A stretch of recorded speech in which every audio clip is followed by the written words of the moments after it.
Então, a gente falou de manhã daquela propedêutica do abdômen agudo, e para tornar isso, apesar de ter ficado falando vários casos, coisas que aconteceram dentro do serviço, casos que aconteceram comigo, a gente vai colocar num caso clínico para vocês avaliarem, né? No final eu vou ler o caso clínico, a gente pode ir discutindo, vocês podem ir interrompendo, falando durante o caso clínico, e no final a gente vai discutir bem voltado para aquilo que a gente fez de manhã. Se as condutas foram certas, se serve aquele roteiro, né, de avaliação, né, se é pertinente ou não é, se tira dúvida ou não, se ajuda a gente a fazer o diagnóstico ou não. Então, esse caso clínico é lá do Hospital Escola, né, paciente de 77 anos do sexo feminino, ela deu entrada na emergência do Hospital Universitário às 6 horas da manhã, com um quadro de dor abdominal localizada em todo o andar superior do abdômen e um episódio de vômito. Quando ela chegou na emergência, ela referiu que ela estava fazendo um tratamento com um gastroenterologista para gastrite e estava fazendo uso regular de omeprazol. E que durante a madrugada, essa dor que ela estava sentindo se intensificou. Ela apresentou um episódio de vômito e também falou que a barriga dela estava inchada, que normalmente não era daquele jeito. E aí ela resolveu procurar o serviço de emergência na manhã do dia seguinte, né, após esse episódio de dor e de vômito. Durante o exame na HPP, a paciente ela negou diabetes, alergia medicamentosa. Ela tinha um relato de múltiplas cirurgias abdominais.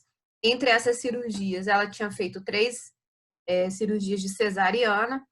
Ela também falou que essas incisões, essas cesarianas tinham sido feitas por incisões medianas infraumbilicais. Ela já é uma senhora de 77 anos, na época dela era comum fazer esse tipo de incisão. E que ela também já tinha realizado transplante de córnea e estava fazendo um tratamento regular para gastrite, que ela já tinha falado desde lá da HDA. No exame físico da paciente, ela tinha um bom estado geral, ela encontrava-se acordada, lúcida, orientada, respirando espontaneamente em ar ambiente, hemodinamicamente estável, e referia que suas funções fisiológicas estavam preservadas. Corada, hidratada, acianótica, afebril e eupineica. O abdômen dela era globoso, flácido, peristáltico. Ela dolorosa a palpação difusamente, sem sinais de irritação peritoneal.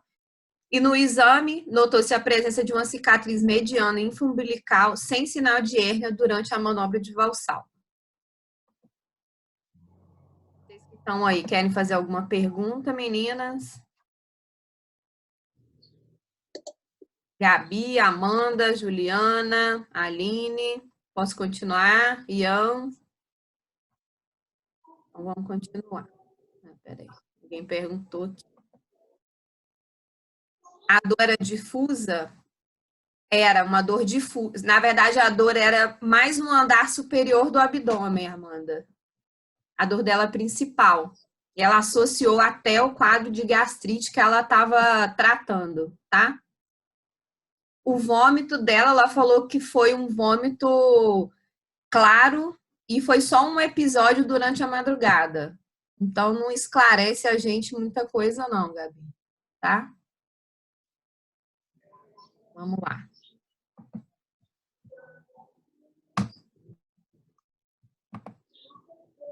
Então, clínico, após colher o exame, colher a história desse paciente, ele solicitou alguns exames. Exames de imagem e exames laboratoriais para seguir a investigação diagnóstica dessa paciente.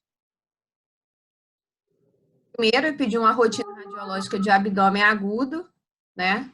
Nessa rotina, raio-x de tórax normal, raio-x de abdômen, é o deitado, você vê um pouco de gás, de extensão aqui em torno do cólon, tá? Mas nada também muito significativo. No em pé, você vê que tem um nível do lado direito ali, mas dois níveis aí não chama tanto a nossa atenção. Praticamente uma rotina radiológica de abdômen agudo normal.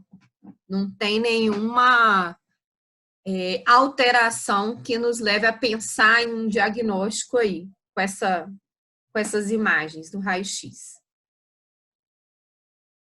Do laboratório, ele pediu hemograma, e veio uma leucocitose de 17.000 com desvio, tinha 9 bastões, uma lipase normal, TGO normal, creatinina, sódio, potássio normais, tudo dentro do valor esperado, amilase normal, ureia, bilirrubina total e suas frações, fosfatase, gama-GT, TGO, nada de diferente. Então, ela tinha uma história que não era clara, né? Tinha uma dor abdominal em andar superior do abdômen, um episódio de vômito e mais nenhum outro sintoma associado, assim, que nos chamasse muita atenção. E o exame radiológico não tem nada de chama atenção. Vamos lá. A partir de quantos bastões tenho que me preocupar? Você considera desvio a partir de 5 bastões, né? Então, você tem que já tem desvio para a esquerda quando já tem 5 bastões. Quanto maior a quantidade de bastões, mais pode estar associada a maior complicação, como é o caso da leucocitose. Então, depois que estava tudo pronto, ele não chegou também àquele diagnóstico esperado, porque também não clareou nada com o exame. Foi o que a gente conversou de manhã. Às vezes o exame clínico não ajuda e nem o laboratorial ajuda. E aí, qual que seria a conduta melhor para esse paciente? Vocês falando como clínicos, antes da gente chamar o cirurgião, que é o que vai acontecer.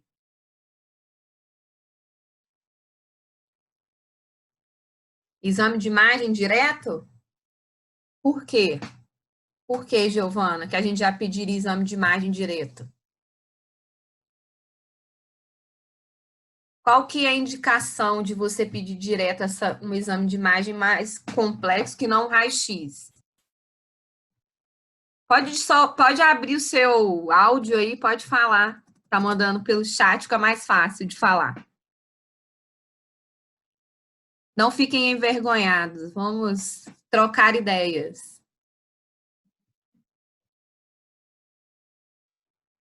Vocês acham? Paciente idoso pode falsear sintomatologia mais típica. Ele pode ter sintomatologia típica, mas o mais comum é que eles façam quadros mais atípicos, que a clínica não seja tão evidente, né, quanto é no paciente mais jovem. Ele pode ter um quadro mais complicado e os sintomas não serem compatíveis com o quadro dele verdadeiro. É o que a Amanda falou assim, ele não pode não ter febre. A gente viu de manhã que a febre é variável, o paciente pode ter, pode não ter. A paciente não era obesa, tá? Ela estava, quando a gente chegou para avaliar essa paciente lá na emergência, ela é minha paciente. Ela estava sentada na maca, conversando normal, sentadinha, muito bem, obrigada. Ela não é obesa, ela é magra, assim, tem uma barriguinha da idade, né? Mas não é aquela paciente que tem aquele abdômen obeso, com dificuldade de examinar, não. 77 anos que ela tem, Anny. Então, ela é uma paciente idosa. O exame de imagem não pode ser uma opção, mas assim, lembra que a gente falou, paciente com idoso, que você não tem um quadro típico, que você já não fecha o diagnóstico, se ele tá bem, né? Igual essa paciente tá, você não pode fazer exame clínico seriado nessa paciente, esperar 48 horas para poder a gente ficar aí observando para ver a evolução do quadro dessa paciente, para ver como que é o desfecho, né? Seria o ideal, né? Então, vamos lá. Então, após o resultado pronto, foi chamado o cirurgião no plantão para avaliar essa paciente. Já haviam se passado várias horas. Ela chegou lá às 6 horas da manhã e a gente foi chamado para avaliar por volta de 4 horas da tarde. Então, já havia se passado várias horas que ela estava lá. E ao conversar com essa paciente, ela relatou que tinha melhora do quadro álgico, né? Porém, quando ela era examinada na palpação, ela referia a dor. A dor se mantinha durante o exame físico, tá? Ela mantinha-se afebril, não tinha mais nenhum episódio de vômito, não tinha mais nenhum outro sintoma associado. Ela fez, a gente avaliou os exames dela de imagem e na incerteza do diagnóstico, como ela já estava lá desde as 6 da manhã, essa avaliação foi 4 horas da tarde pela cirurgia, e ela mantinha esse quadro atípico, mas o que chamou nossa atenção na hora de examiná-la é que ela mantinha essa dor de descompressão e ela tinha uma leucocitose de 17 mil, já com desvio. Então, a gente optou nessa paciente já fazer uma tomografia, tá? Mas corria o risco também desse exame não mostrar nada pra gente. Só que aí, o que aconteceu? Ela fez a tomografia. Na tomografia dela, aqui na foto da primeira imagem, tem essa seta vermelha que mostra um borramento da gordura periapendicular. Se vocês compararem o lado direito para o lado esquerdo, do lado direito está borrado, é assim mais acinzentado, e do lado direito você não tem esse borramento. E na segunda imagem, está o dedinho apontando ali, deu para a gente ver o fecalito na tomografia. Vocês viram que, para confirmar o que foi dito de manhã,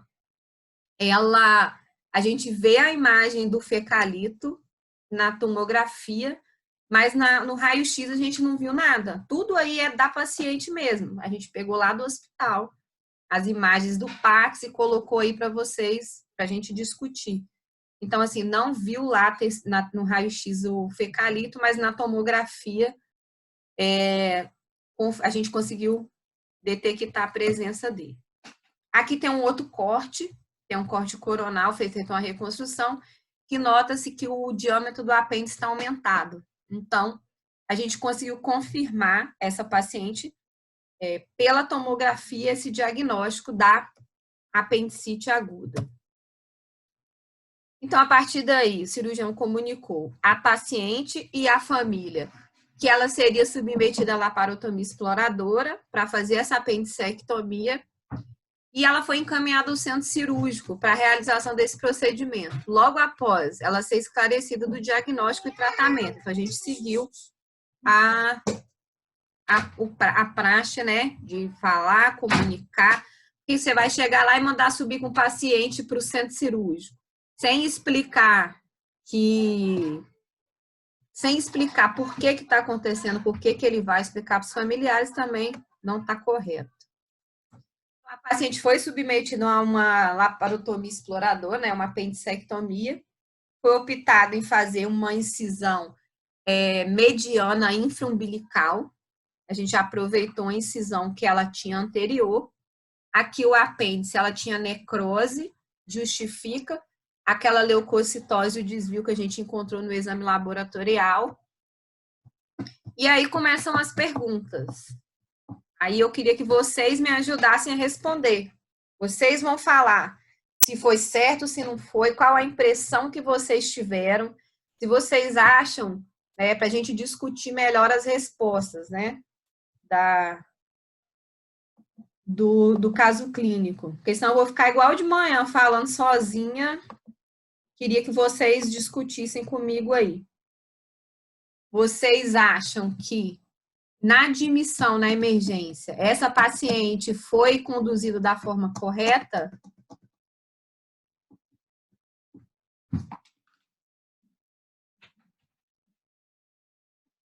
Hein? Todo mundo quietinho? Vamos falar? Vocês acham que foi tudo certinho, que não precisava ter feito nada de diferente?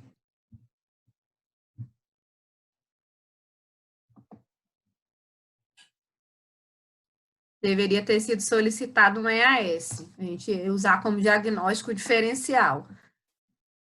O que mais? Toda a história que a gente colheu. Tá. A Aline também solicitaria um EAS. Pode falar, nós estamos só um pouquinho, ó. Nós somos, quer ver? Acho que 8. Pode falar aí pelo áudio, para a gente ir conversando aqui. Pode liberar o áudio de vocês. Eu ainda estou aprendendo a mexer aqui, por isso que eu não sei liberar de todo mundo. Hã? Vocês acham que na história, a história foi colhida da forma correta? Vocês têm. Se esse caso clínico, se eu não fosse a dona da paciente, se eu não tivesse como fornecer para vocês desse jeitinho que está aqui, no caso clínico, vamos voltar lá, ó. Com essa história aqui, do jeito que o clínico colheu. Você chega, se um de vocês forem da cirúrgica que chegar lá, vocês acham que tem tudo que vocês precisam saber aqui? Alguém já me perguntou, ela era obesa? Você acha que todas as perguntas, todo o exame físico tá certo?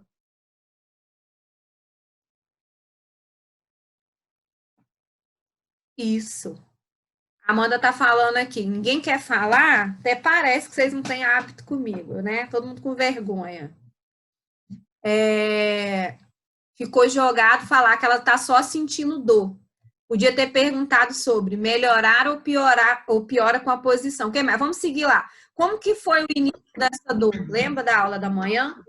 Isso, alguém. O tipo da dor, quanto tempo durou, né? Quanto tempo durou? Qual Se tipo tinha da dor? irradiação. Se tinha irradiação? São coisas que são importantes para a gente pensar no diagnóstico, né? Você tem, quando começou essa dor? Não ficou claro.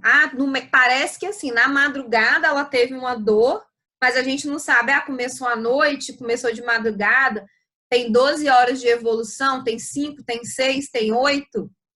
A gente viu que com o desfecho dela, com a cirurgia, que ela tinha necrose, essa dor provavelmente tinha mais de 72 horas. Ela já tinha necrose, né? Então, assim, ela já tinha necrose do apêndice, então essa dor provavelmente tinha um tempo maior. E às vezes o paciente não dá importância, às vezes ela estava sentindo uma dorzinha arrastada. Lembra que a apendicite é uma doença inflamatória que a evolução dela é progressiva, a dor vai evoluindo lentamente. Então, assim, e ela é paciente idosa, a gente tem que sempre lembrar isso, colocar isso em alerta, assim.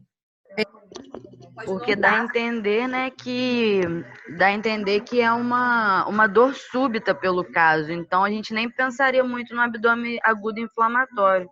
E ela não tem idade mais de apendicite. Apendicite não dá em paciente idoso? Dá, mas não é um quadro comum uma paciente de 77 anos. E assim, eu falo para vocês que eu cheguei, ela estava sentada na maca, rindo, conversando, ótimo estado geral, entendeu?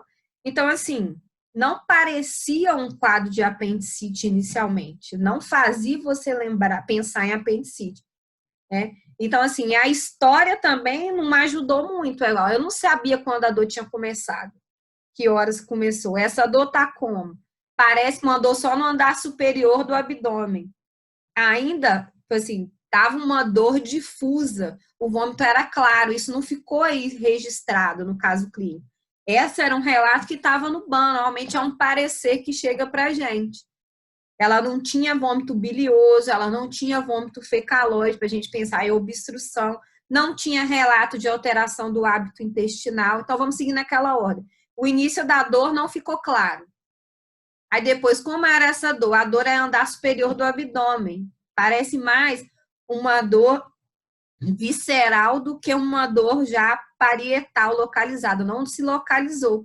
Então, assim, não dava nem para a gente pensar ainda em tem uma dor localizada em fossa ilíaca direita ou até uma dor lombar, porque o apêndice dela era reto secal, não tinha nada, era tudo em andar superior, corroborando com a história de que ela estava tratando gastrite. Então, poderia ser alguma alteração no trato gastrointestinal relacionada a essa parte. O que ficou um ícone foi essa leucocitose, que chamou a atenção. Gastrite não dá leucocitose com desvio, né? Então, assim, a história ficou ruim. O que mais? Vou ver aqui, aspecto do vômito. O que mais que a gente falou de manhã? A dor é difusa, mais localizada em andar superior. Em momento algum, ela se localizou na fossa ilíaca, ela não era obesa. Também solicitaria um EAS, não foi pedido. Sinais e sentir falta dos sinais do exame físico também. Realmente não tem nada descrito aí. Então, como é que era o abdômen dessa paciente? O restante do abdômen do exame físico, até ele botou aquela parte. Lúcido, orientada, cianótica, nictérica, febril, hábito intestinal, funções fisiológicas preservadas. Mas e aí? Na inspeção, a gente já ia ver que ela tem uma cicatriz mediana infraumbilical. E aí a gente vai pensar em quê? Vamos lá, meninas. Só eu que tô falando aqui sozinha, igual a Maritaca. Aderências, obstrução por aderência. Muito bem. Mas aí ela falou que tinha, a gente já sabe na história clínica que ela está evacuando, ela não tem história de constipação. Então, exclui a obstrução intestinal. Aquele exame do raio-x dela também não tem nada que mostre obstrução para a gente. O exame, a descrição parecia um abdominocente, mas realmente parecia. Ela tinha um pouco de distensão abdominal, um hipertimpanismo, mas muito sutil. Um hipertimpanismo não, uma distensão abdominal muito sutil. Inclusive, a dor dela não era típica, assim, de... A palpação, ela não tinha aquela irritação peritoneal clássica ali, Bloomberg, positiva, ela não tinha nada. Ela tinha uma dor à palpação profunda, sem descompressão dolorosa. Então, ela tinha um abdômen realmente mais inocente. Mas... Então, essa paciente... Dei que no idoso o diagnóstico de apendicite não poderia ser clínico, que teria que ter um exame de imagem. Poderia ter pedido a TC logo antes da avaliação cirúrgica ou melhor esperar a cirúrgica para pedir a TC. Porque às vezes, Júlia, o que acontece? O examinador, né? Às vezes a gente tem uma facilidade maior por fazer parte da nossa rotina esses diagnósticos de abdômen agudo. Então, às vezes o cirurgião chega lá, pela clínica, às vezes o exame dele, por ele ter um pouco mais de experiência, por ser mais parte da rotina, ele consegue fazer o diagnóstico antes da tomografia. O idoso realmente é tudo atípico. A maioria dos pacientes, não são todos, né? Corrigindo. A maioria dos pacientes fazem quadros atípicos, né?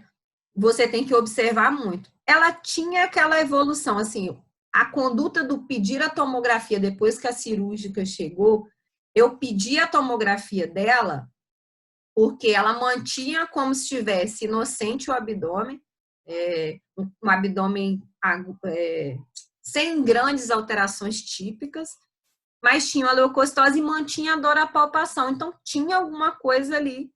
Então, eu optei em pedir a tomografia dela, mas, sinceramente, eu achei difícil ser apendicite. Para mim foi uma surpresa também quando a gente fez a tomografia e ela tinha apendicite. Mais surpresa ainda quando na hora da cirurgia ela tinha necrose, porque a paciente estava muito bem. Então isso aí a gente vê que nem sempre ele evolui da forma que a gente espera, na forma esperada. Às vezes um paciente jovem com necrose já estaria fazendo febre, já teria plastrão, já estaria num estado geral pior, né? Por isso que, às vezes, aí essa paciente poderia ter sido mandada embora. Se o clínico achar, não tem nada no exame abdominal, pode ser algum quadro viral ou bacteriano, sei lá, que vai abrir. Vão manter a observação, mas vão mandar ela embora.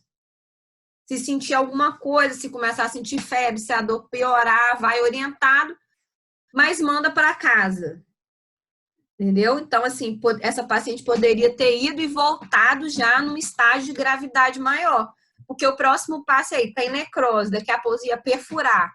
Ia perfurar, essa paciente poderia evoluir com peritonite.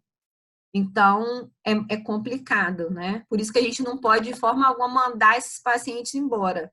Isso aí, ali, não pode mandar esse paciente embora. É um paciente que não pode ir, já que você não tem um diagnóstico fechado. A mesma coisa eu uso para criança. Criança também não é a faixa horária, crianças menores que 4 anos. Não é muito comum apendicite nessa faixa etária, mas criança de 4 anos, com dor abdominal, que eu não fechei um diagnóstico, é um paciente que tem que ficar ali em observação de 24 a 48 horas para a gente ou fechar um diagnóstico ou descartar esse diagnóstico aí, um outro diagnóstico, ou descartar esse diagnóstico de apendicite. Vamos lá para outra pergunta. O que mais que faltou no exame? A Amanda falou que o exame estava meio jogado. Eu achei que faltou mais 2 coisas no exame físico dessa paciente, que não tinha.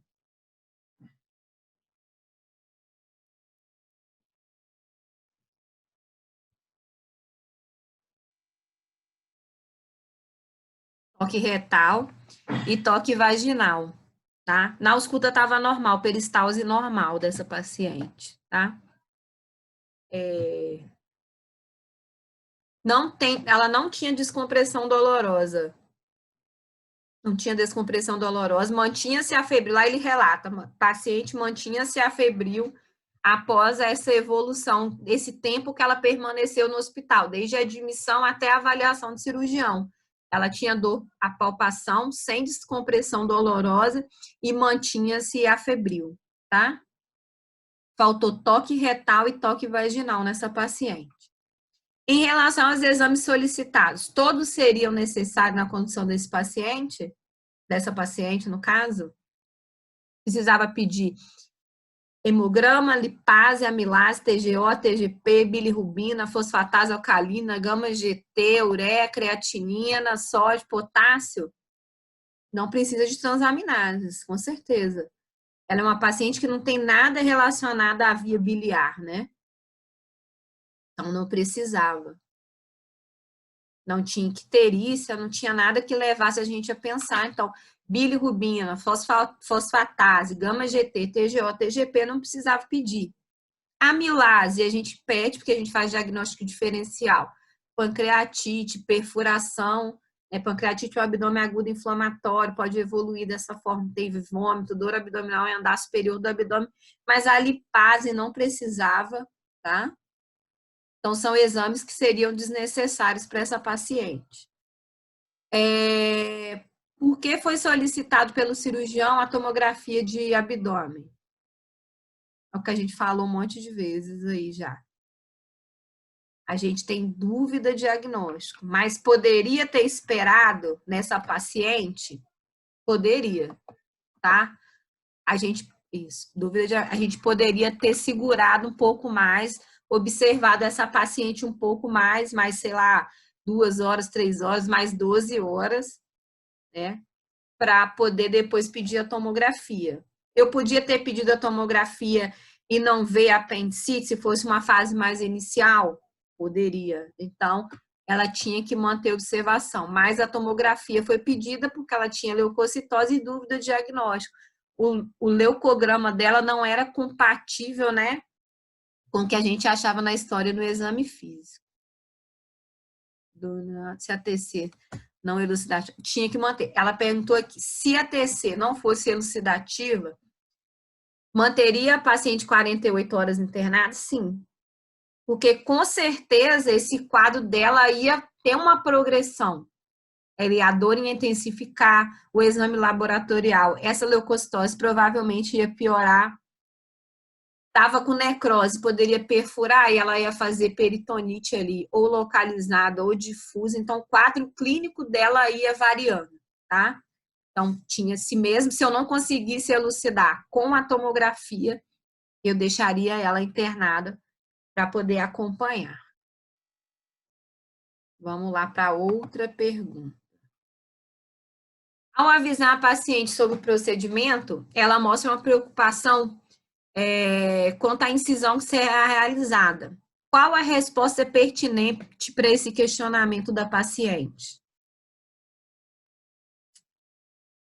Por que que eu vou fazer uma incisão nela mediana infraumbilical dessa paciente? Meninas.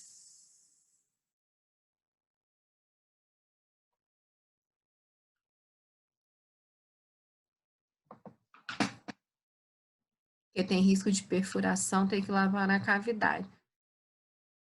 Não sei, é ótimo.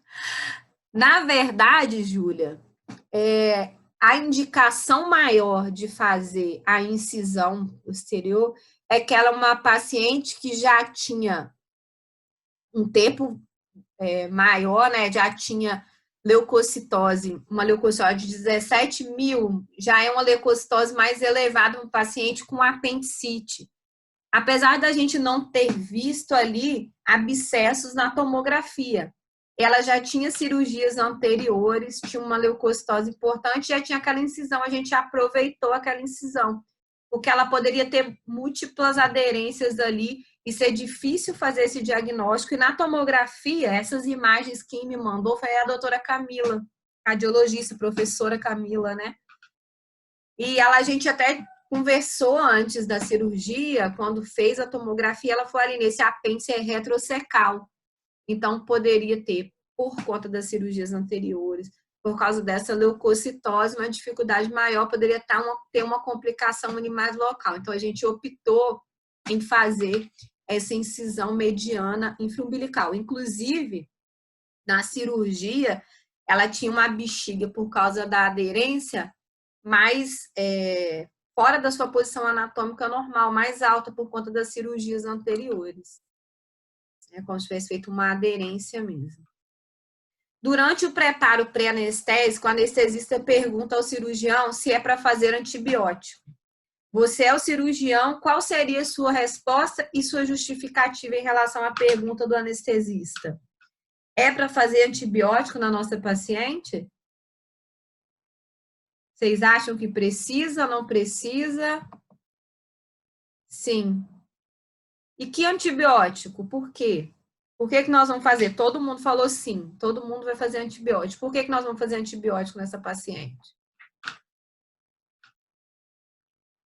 Qual? Mas eu só descobri que tinha necrose depois. Estou falando na indução. A barriguinha tá lá fechada. Eu só sei que ela tem apendicite.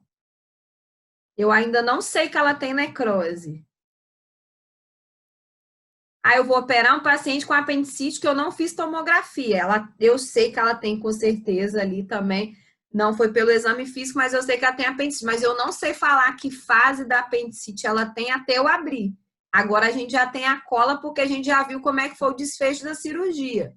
Mas com a barriguinha fechada, sem saber de nada. Que antibiótico vocês iam fazer? Todo mundo falou metronidazol e ceftriaxona. Não perfurou o trato gastrointestinal.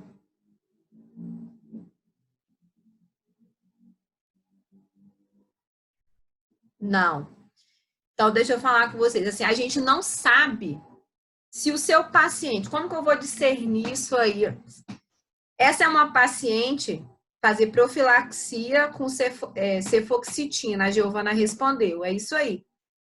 Porque você não sabe que tinha necrose. Se eu tenho um paciente que tem 5 dias de evolução, 20 mil de leuco, com desvio importante, eu palpo o plastrão, eu vejo que ele tem peritonite, o estado geral dele está ruim, eu posso começar já a ceftriaxona e metronidazol, porque ele é um paciente que já tem uma apendicite complicada. Essa nossa paciente, a gente só descobriu que ela tinha necrose depois, ela tem 17.000, com 5 bastões, mas está em bom estado geral, não tem abscesso intracavitário, então podia ser uma apendicite ainda fase 2, em evolução, né? Então, o que que eu faço? Eu faço cefoxitina profilática, tá? No momento da indução anestésica, tá? Aí sim, olha a próxima pergunta. A paciente foi submetida à apendicectomia.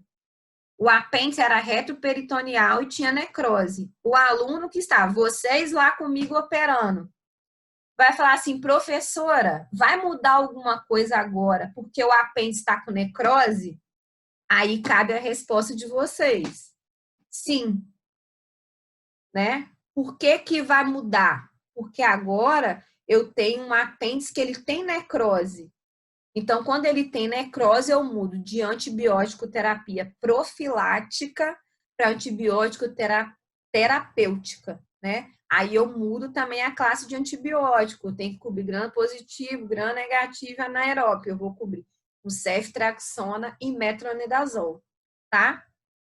Então, na indução, se eu não sei, tem pacientes, vocês vão ver, vão chegar mais graves, que vai ter sinal de irritação peritoneal franca, que vai ter um exame laboratorial também com maiores alterações, maior gravidade. Esse paciente, você já pode começar com ceftriaxona e metronidazol. Ah, e se eu tivesse visto lá na TC que essa minha paciente tinha abscesso intracavitário, aí também eu podia, na indução, já começar com ceftriaxona e metronidazol.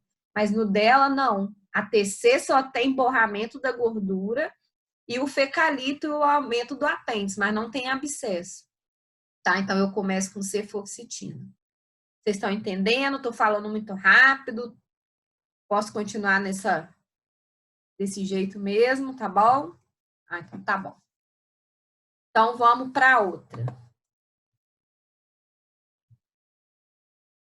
Aí, os familiares, eles chegam depois da cirurgia para você conversar e saber como é que foi a cirurgia, né?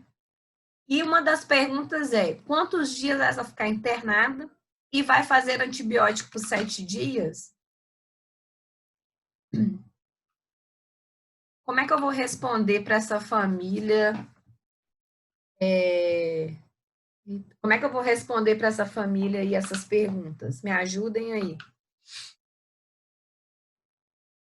Vou começar a colocar vocês para irem depois comigo conversar com os pacientes depois da cirurgia, quando vocês estiverem rodando no centro cirúrgico, para a gente também, para vocês pegarem esse hábito de explicar ao familiar o que que tá. Eita, gente, estou tomando uma coça aqui do negócio. O que que está acontecendo? Como é que foi? Como é que vai evoluir? Porque eles fazem essa pergunta. Tem que deambular, eliminar os flatos antes de dar alta, aceitar bem a dieta e garantir que o intestino dela está com peristalse normal. Então, ela tem que ter uma melhora clínica, né? Tem que estar aceitando a dieta, deambulando, evacuando, né? Exame físico normal, sem febre, sem nenhum sinal de infecção no pós-operatório para ela ir embora, né? Melhora do exame laboratorial, a Júlia falou, leuco diminuir, tá? Certinho. Ela vai fazer 7 dias de antibiótico? O que vocês acham?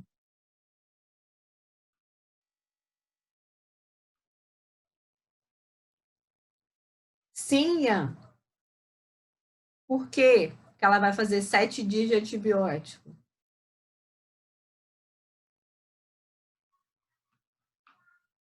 Tem algumas doenças que você tem tempo que você precisa fazer antibiótico, né? Osteomielite, endocardite, você tem um tempo certo de antibiótico. Tem paciente que tomar 21 dias, 14 dias. Isso não cabe muito dentro do paciente cirúrgico, tá? Os critérios usados, principalmente aqui no serviço de cirurgia geral, a gente usa melhora clínica e laboratorial. Se o meu paciente está aqueles mesmos sintomas para avaliar a alta, comendo, evacuando, abdômen exame físico abdominal, peristalse, sem dor à palpação, dor compatível com ato operatório, mas sem dores exacerbadas, evacuando, e o leucograma normal, esse leucograma normal, até 10.000 de leuco, sem desvio, são critérios de suspensão do antibiótico e também vão ser avaliados critérios de alta, não deixam de ser critérios de alta. Pode ser com 2 dias depois, 3 dias depois, não necessariamente tem que ser 7 dias, tá? Tem paciente que vai demorar mais, também depende do estado imune, estado geral do paciente. Às vezes o paciente demora mais a responder ao antibiótico, a ter uma melhora clínica completa. Mas tem paciente que você chega lá com 2 dias, ele está ótimo. Essa paciente foi uma paciente que ela teve internada por 5 dias. Com 5 dias ela teve alta hospitalar, tá? Ficou muito bem, foi embora com 5 dias. A gente teve um paciente essa semana passada, eu fiz plantão sem ser desse fim de semana no outro. Ele operou sexta, uma apendicite fase 3, igual a dela, tinha necrose, ceftriaxona e metronidazol. O paciente jovem, eu fui passar a visita nele no sábado de manhã, ele estava sem dor, sentado, fora do leito, já tinha ido ao banheiro e já tinha tomado líquida à noite e de manhã já estava querendo comer pão. Então, assim, os critérios clínicos de suspensão antibiótica ele tinha em menos de 24 horas de cirurgia.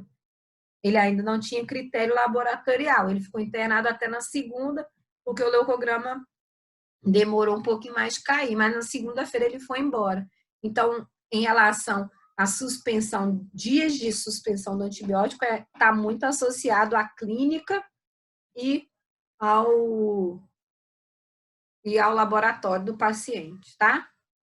E quando ela vai embora, ficou bem, vai embora para casa, o que que a gente vai orientar ela em casa, quando ela for para casa? Eles têm 1000 perguntas quando a gente vai dar alta. Não pegar peso para não correr risco de deiscência, limpar bem a ferida com álcool 70, prescrever analgesia. Ela vai perguntar assim, Amanda, doutora Amanda, eu preciso ficar fazendo curativo até voltar para tirar os pontos? O que você vai responder para ela? Amanda só não, porque ela que colocou aqui, ó, limpar a ferida com álcool, por isso que eu falei o nome dela. Mas todos podem responder. Não precisa, a partir do segundo dia, eu já posso deixar aquela ferida aberta. Você lembra que vocês tiveram aula lá no quarto período com o Márcio, que ele fala de tecidos de fases da cicatrização? Então, a partir de 48 horas, você já tem coaptação ali, então não precisa mais deixar aquele curativo fechado, tá? Orientar o retorno. Eles sempre perguntam se pode comer tudo. Pode comer com, né, bom senso, nada muito exagerado, mas não tem restrição alimentar no caso do paciente em pós-operatório de apendicite, não, tá? Tá liberado. Eles sempre vão perguntar se eles podem comer gordura, comida remosa, que eles falam. Então, não tem nenhuma restrição alimentar, não. Então, é não pegar peso, porque ela tem uma incisão mediana infraumbilical, que já teve cirurgia anterior, ela é uma paciente idosa, então pode fazer deiscência ali daquela sutura, ela pode fazer uma hérnia incisional ali naquele lugar, é uma preocupação que a gente tem. Né? Prescrever analgesia, orientar o retorno, né? Normalmente 7 a 10 dias ela volta para avaliar, ver se vai retirar o ponto. E aí não tem essa pergunta, mas eu vou criar, porque vocês estão muito quietinhos. E quando a gente ela voltou no ambulatório de cirurgia para tirar os pontos, ela tinha hiperemia, dor e estava saindo uma secreção ali na ferida operatória. O que que ela tem e o que que a gente vai fazer com ela? Mais uma perguntinha. Ela foi embora bem, a ferida estava limpa, seca. Normalmente, que vocês mandaram seroma. Seroma normalmente é uma das complicações benignas mais comuns no pós-operatório, né? Ela fica avermelhado, pode dar dor, né, no local ali, e aí você faz drenagem da ferida operatória. Muito bem, muito bem. Aperta ali no consultório mesmo, depois faz um curativo compressivo ali no local. E aí? Perguntas? O que mais vocês têm de pergunta aí? Para fazer?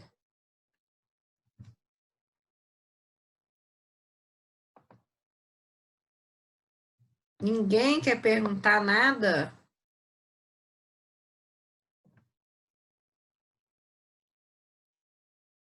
Todo mundo entendeu tudo? Sim, Gabi. Todo o caso de abdômen agudo, você pede amilase, porque você faz diagnóstico diferencial de pancreatite, tá? Que é um abdômen agudo inflamatório, normalmente não cirúrgico, pode evoluir mais só em casos muito graves, se complicar, porque nesse caso de pancreatite, a amilase vai estar 3 vezes maior que o seu valor normal. E em caso de pacientes que têm perfuração de víscera, a amilase também pode estar aumentada. Então, a gente sempre é um exame de rotina nos pacientes que têm abdômen agudo. Tá? Pode deixar a ferida sem curativo pós-48, mesmo com sangramento prévio. Mas se ela tiver não manter ele sem.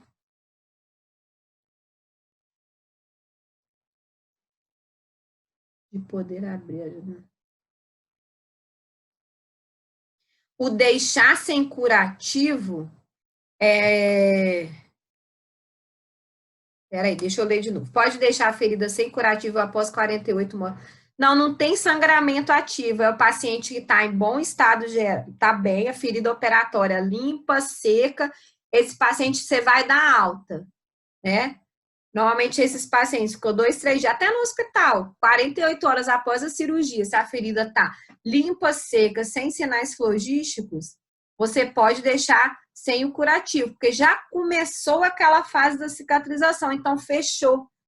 Fechou, vai impedir que bactéria entre ali e comece um processo infeccioso, tá? Que contamine a sua ferida, tá? Não tem sangramento ali, não. Se tiver sangramento, se tiver hematoma naquele local, você tem que avaliar se esse hematoma, se esse sangramento ali já sangrou, se tem sangramento ativo, e para poder abordar, às vezes curativo compressivo resolve aquele sangramento se ele for no volume menor.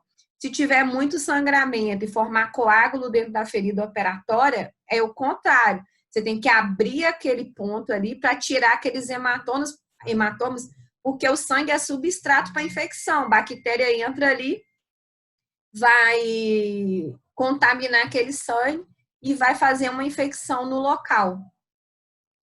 Deu para entender, Júlia?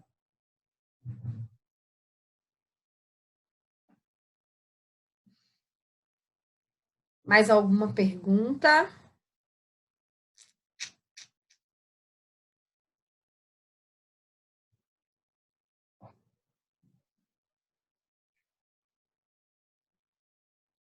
Ninguém quer falar mais nada, gente?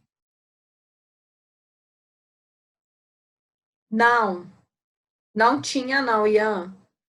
Tava mais abaulado e era só seroma, tá? Ela não tinha sinal de infecção, não. Tava vermelho e abaulado.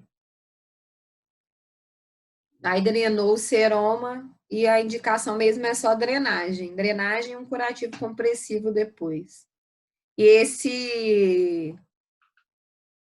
esse seroma ele pode recoletar, tá? Então você tem que ficar acompanhando ela no ambulatório.